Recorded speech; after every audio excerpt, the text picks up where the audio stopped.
Hey, what's going on, man? I think it's been a couple days since I came live and since I did a video, but man, I'm excited to be back.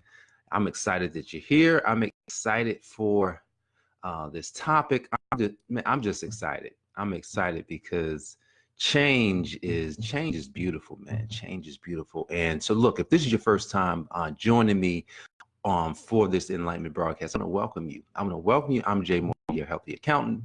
And this enlightenment broadcast today, we're going to be talking about why change. Why change? Why would you want to do that? Change is probably hard for most people, but why would you want to change? Man, I had a beautiful experience just this past weekend. My brother, he and his wife, they have a daughter that I think she's about 7 months, Amina, and they had her dedicated at church, and it was a beautiful experience. Family, friends, new and old came together. We were able to celebrate, and you know, I was just reminded, while I was there among friends, among family, why change is so important. I'm gonna tell you how I was reminded. I was reminded through health, and the reason why I want to talk about health today is that, look, health is by far the number one thing in everybody's life. It's number one. Oh, it should be. It should be the number one priority. Now, the question is it your number one priority? Is health your number one priority? Most people would say, yeah, it is, right? But then if I ask you questions, maybe I'd find out that maybe it's not as important. Maybe you don't, um, uh, you know, consciously focus on it as much as you should. And I saw something kind of happen with my dad. My dad's been diabetic for many years, at least, man, let's see, at least 20, maybe. Yeah, I think he's been diabetic at least 20 years, maybe a little bit longer. And so, there was some juice that was served. I heard it was really good. I heard it was really sweet. I didn't have any of the juice. And that's by design. I don't drink a lot of juice. And that's just because that was one of the things that when health became a basically, one of my most important assets, that's one thing. Juices, sodas, a lot of those things I cut out. I mean, I drink coffee, I drink tea, but I don't really drink juices. So my dad drank this juice that was really sweet. Anybody like a good sweet tea or lemonade? But it wasn't lemonade or tea. It was a red drink. I don't know what it was, to be honest, but you know, everyone's raving about the drink. They're like, man, that drink is good, but please don't spill the drink because the drink is red. If it gets into the carpet, they may not get their deposit back. So my dad drinks the drink. Now, before he drank it, he said, man, I need to put some water in this, because it's kind of sweet. So he drizzled some water in it. I think his cup may have already been about 3/4 full. He drizzled some water in it, only put, and so and then he put water in it. Maybe it came to almost full. Wasn't that much, but he'd already drank. I think he'd already drank it down from where it was. But you know what? In about 5 minutes, like literally, you s- because he's diabetic, and you just can't be doing certain things, and so he didn't get into any serious problem, but there was an effect that sugar had on him immediately. It was almost immediate. He had a spike. It threw his equilibrium off, and I said, wow, thank God nothing happened to dad. Dad's good to go. But why change? Why would a person decide that, you know what, diabetes runs in my family? How do I not get diabetes? Why would a person change if, high cholesterol runs in their family? Maybe I just won't, maybe I just won't eat certain things, or maybe I should exercise more often. Why would a person change? to focus in on something that's been plaguing their family for many years. I don't know. But here's the thing. I ask you the question. Why would you change? Would you change if you saw a family member, a close family member die from one of these diseases? Would you change if you personally had to deal with these types of issues where diabetes, high cholesterol, um, hypertension, and high blood pressure? Like, would you change? Like, seriously, like if you were seriously overweight, would you change? Would you decide that it's time to do something different? Would you do it? If I asked you the question, hey, is health your wealth? Is that your wealth? Would you change? Well, here's the thing about change. Here is the thing about change. Whether you like it or not, you're going to change. Now, but here's the tricky part about this change. You may not like the change, but you may decide that that's the change that you're going to have. It's kind of like, I remember gaining 30 pounds. I remember doing it. And I remember I used to eat McDonald's. I used to eat Burger King, Wendy's. I would always be, just, hey, I drank beer. I drank alcohol. Like, these were things that I did, ate a lot of fried foods, and, looked up a couple years down the road. Here it is, 30 pounds. Sandy's up, man, you got 30 pounds on you? Most people didn't notice it. I'm gonna tell you how when I look back on the clothes, I said, man, the clothes, everything was double X. I didn't get mediums or larges, which I have mediums and larges now. I used to wear double X. My suits had to be 44 long. Now a 42, I still have to get that tailored in good, with a 42 long, but I'm thinking more like a 41 long. Right? It's crazy because I have some, and I'm just like, man. Now, not that I need to put on any weight. I'm just trying to put on muscle right now. I'm just trying to constantly shed the fat, put on muscle. But why change? Who wants to do that? Like, what crazy person wants to change? I don't know, but I'm compelled to talk about change on a daily basis. You may not like it. You may decide that, hey, man, this broadcast is no longer for me because he's always talking about change. He's always talking about some sort of change. Well, I think there's many changes that we all would love. Who wouldn't love to change their finances?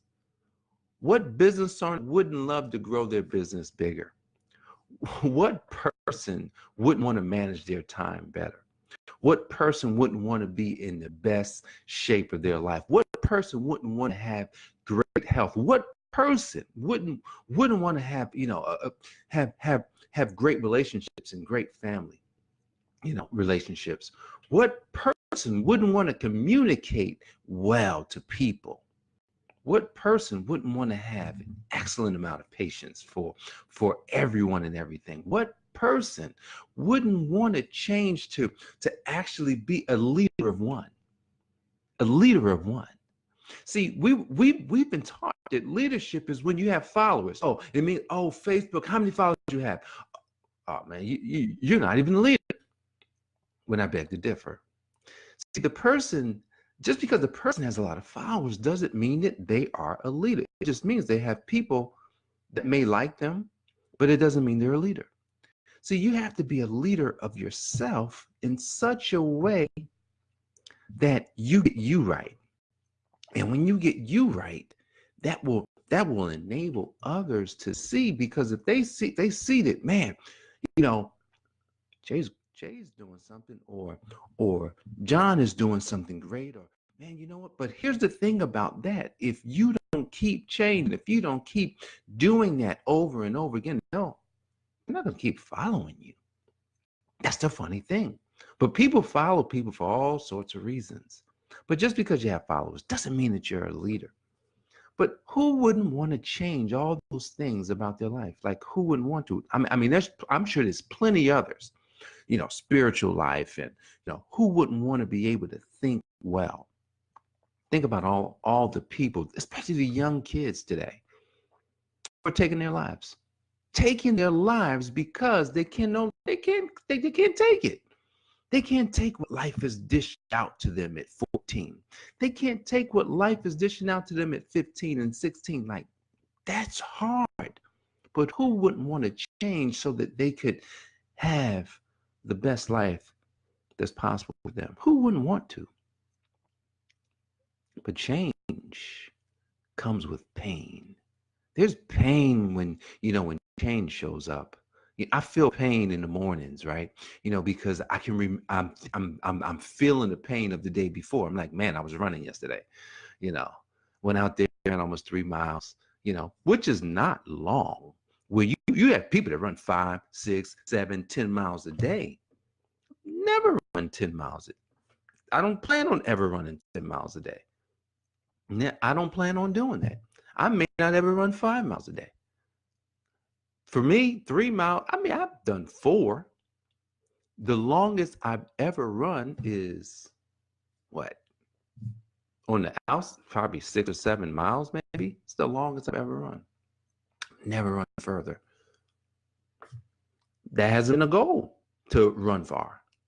But I guarantee you that, if it becomes a goal, you know what? Especially if I'm going to run a marathon, which I recently said I would. I haven't really pursued it, but that would be a change that I would have to go through. And I'm going to tell you, I'll call it an opportunity. It would be an opportunity to get better. It would be an opportunity to really see what I'm made of. It's funny. I was talking to a client. She texted me. I texted her, and then she texted me and told me that she ran her first half marathon. Congratulations, Carmela. You're doing awesome. She told me last year. She says, Jay, I'm going to run a marathon. She's got a coach. She's running, and she completed her first half marathon. Shout out to Carmela, because Carmela is working her butt off. She knows that health is wealth, and she's pushing herself. She told me she's lost a lot of weight, meaning when she became vegan, all these things. I'm not saying that just because a person's vegan, they're better. Not at all, because I'm not vegan. But here's the thing. When you make a change in your life, you put yourself in a position to reap the benefits of change. Zig Ziglar, one of the famous authors and great people of our day, who passed on, I think in 2000, was it 9? No, it wasn't 9. It was somewhere around there. But Zig Ziglar, no, that was Jim Rohn that passed in 2009. But Zig Ziglar passed, I think, in 2012 or 11. Zig Ziglar said that you pay the price. You pay the price until you no longer pay the price. You reap the benefits of what it is that you've paid for. So he was talking about health and how he had to go through transformation of himself. He had written this book, and he was talking about all these things people had to do. And he was 30 pounds overweight. And he knew that the book was going to come out in, I think, less than a year. And before he finished writing the book, he knew he had to lose this weight. He said he lost 30 pounds. He was running every day. And it was the day when he realized he was no longer paying the price. He was reaping the benefits of good health. He was reaping the benefits of what he had put in, which was no longer pain. And I said, man, that's serious. Why would you want to change? Because I want the benefits of knowing that, you know what? I was once lost, but now I'm found. I was once overweight, but now I'm in good health. I was once, a struggling business, but now I'm able to help other businesses grow. I was once, non-spiritual, but now I understand my spirituality, and I can show you too. I was once a person that didn't have any patience, but now I'm full of patience. I was once, where my family life wasn't that great, but now my family life is great. I was once, a father that didn't listen, but now a father that understands. See, there are so many things about us that we could change. We just got to choose those things that we know that we want. See, it's all about what you want. It's not about what you don't want, but it's about, man, I really want that for myself. I really want, to have good health. I really want to have, I'm gonna be honest, I want a lot of money. I want to have a lot of it. Why would I want a lot of money? Not for the sake of me saying, hey man, I make a lot of money. No, I don't think that that's not the reason to have it. So that when money is needed for growth, when money is needed to push forward, the message, when money is needed to change other people's life, you got it. See, because if we don't have money, think about it, if you don't have money, you can't really do much to affect society. You don't even, but if you don't have access to it, like if you don't have access to it, you have a hard time. You get no respect. There's a story about a man. And as I wrap this up, there's a story about a man. I'm talking about he was very wise. And this man lived in a city, and there was a fortress around this city. And so there was another king that wanted to take over this city. Now this man had the knowledge and the wisdom that could defeat this army that was coming. Now here's what happened. This man was poor, and poor in mind, poor in spirit, whatever. He was poor. And because he was poor, no one would listen to him. See, no one would listen to someone that could save a whole city. Do you realize what happened? This city was overthrown by another king because no one would listen to the one person who had the wisdom and the knowledge that could have defeated that king. What's the moral of the story? See, if you don't have influence, then when it's time to speak up, no one's going to listen. So what gets the influence of people? Well, people have to know you. That's one. And when when you're wealthy, not just in money, but money helps. When you're wealthy and rich and full of resources, that people can say, man, you know what?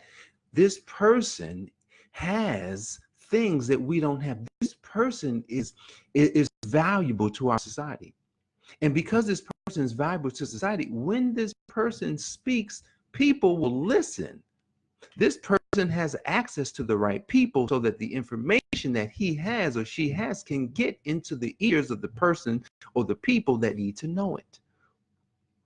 See, that city was overthrown, and that one man could have stopped the whole thing. But here's the thing.